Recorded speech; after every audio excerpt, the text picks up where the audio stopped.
Good day, I'm Theodore Henry, and this is your JIS News for Thursday, August 5, 2021. The Ministry of Labour and Social Security is working on a strategy to widen participation in the United States overseas employment programs by more than 100% in the coming months. Minister Carl Samuda says, based on discussions with market heads in the United States, there is a growing market for workers in the farm work and hotel and hospitality programs. According to the minister, 80% of all revenues earned by our farm and hospitality workers comes back home to Jamaica. With that in mind, the minister says he will be focusing on promoting expansion in these areas.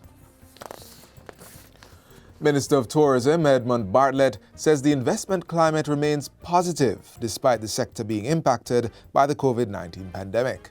He says the level of multi-billion-dollar investment projects that are now underway or programmed for implementation over the next 2 years is indicative of investors' confidence in Jamaica. And that reflects, in my mind, a strong vote of confidence in the recovery program for tourism in Jamaica.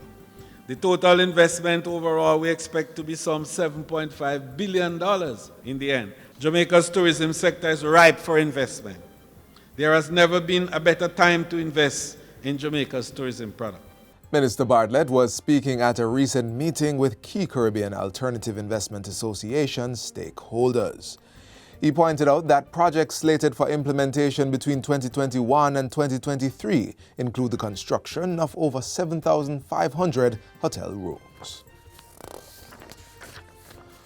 Prime Minister Andrew Holness is encouraging more employed Jamaicans to contribute to the National Insurance Scheme, NIS.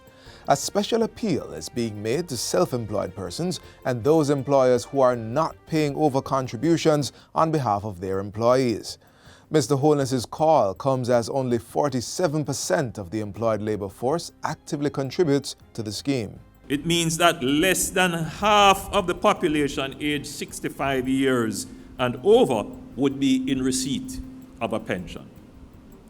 So you have a large part of your retired population that is not covered by NIS. The Prime Minister was speaking at this week's launch of the state's $800 million social pension program. It offers a minimum guaranteed income of $3,400 monthly to persons 75 years and older who do not benefit from any social safety net program. Qualifying path beneficiaries will transition to the social pension program once they reach age 75. Meanwhile, the Prime Minister says the National Identification System, NIDS, will help identify vulnerable persons who require the state's protection.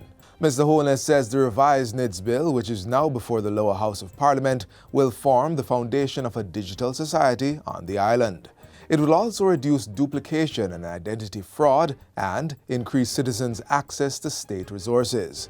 According to the Prime Minister, the rollout of the CARE program has demonstrated how quickly persons are able to receive benefits digitally.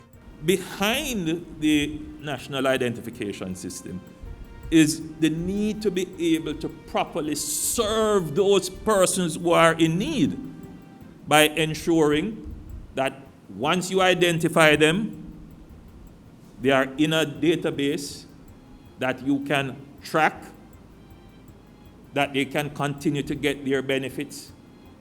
That database can then become the basis of your digital interaction, because right now you are going around with forms that people have to fill in.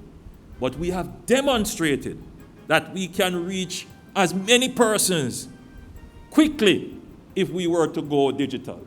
Prime Minister Holness was speaking at the recent launch of the social pension program.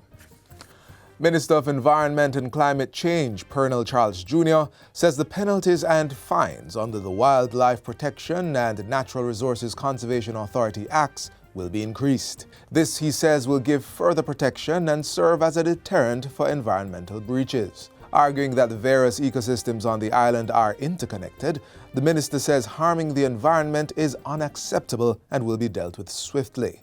The minister's comments follow the recent killing of fish in the Rio Cobre River, which is allegedly linked to the overflow of industrial effluent from the Windalco bauxite plant. We must send a strong signal to all companies in Jamaica that environmental protection is not optional.